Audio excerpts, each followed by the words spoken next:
Hello and welcome to this webinar from Supervision Plus on how to get clients when you begin your business. It'll be about 5 minutes long. It's the first of a series in helping you to build up your business. What I'm going to look at today is what you need to do before you start. Now, this may sound obvious, but I know myself and other hypnotherapists, therapists I know made many mistakes, missed many things out. So I'm going to really go through a little checklist, which is well worth you keeping. If you want to know more, you can get my book, First Days, which will be advertised later on during this webinar series. So before you start, work out what sort of appointment system you're going to be running, and also what records you're going to be keeping.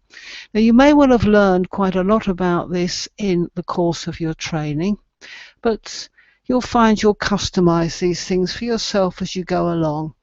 But you need a good start, so begin to develop a system for yourself and then test drive and stress test it before you start. That means before a client even walks through your door.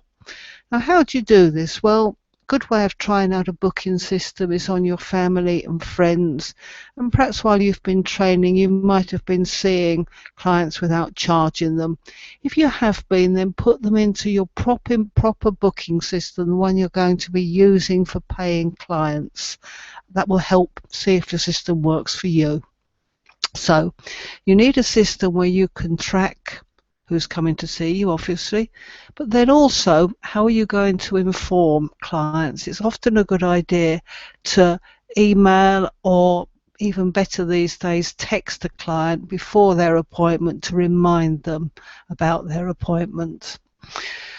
On the question of records, do check with your supervisor that your records are adequate.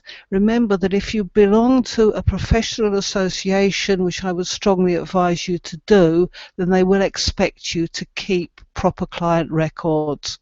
Also, keeping proper client records will improve your practice and it will protect you in the case of any disputes or complaints. Okay, back to appointments. This has happened to me, I have to confess. Good appointment system will make sure you avoid two clients turning up at the same time, which just challenge how well you manage difficult situations. I often found humour worked very well. A couple of times this has happened to me, but it's really a lesson you don't want to learn. A good booking system will avoid this. Also, I would say, make sure you go back and double check. Check your system, make sure that you haven't made a mistake. It's easy enough to do. Okay, so someone books in. It's important you make things as easy as possible for them. It's amazing the number of people that get lost on the way to you, unless you're lucky enough to be in a very prominent building where everyone knows in your town knows where it is anyway. Otherwise, the chances are people will have a little bit of difficulty finding you. I tend to think this is because people are a little nervous, a little apprehensive when they come to see us in the first place. So it's a good idea to make things as easy as possible for them. So text or email people directions, use Google Maps if you can.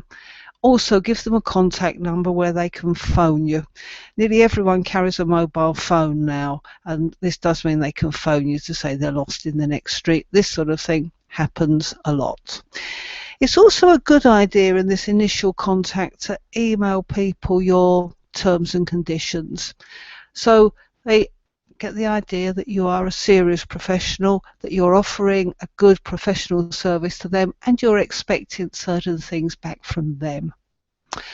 I often send people an intro email telling them a bit about me, sometimes giving them a short little download they can listen to find out a bit more about me, and telling them what they can expect when they come to see me for the first time. All these things just help relax clients and help get off to a good rapport before you even start.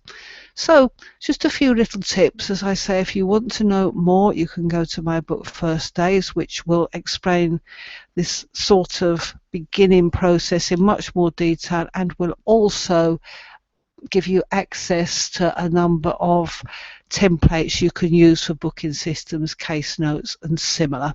But I hope you've enjoyed this short webinar, and the next session will be coming up very shortly. You'll be informed by email, and that will look at how you can begin to manage your client list as you get busier.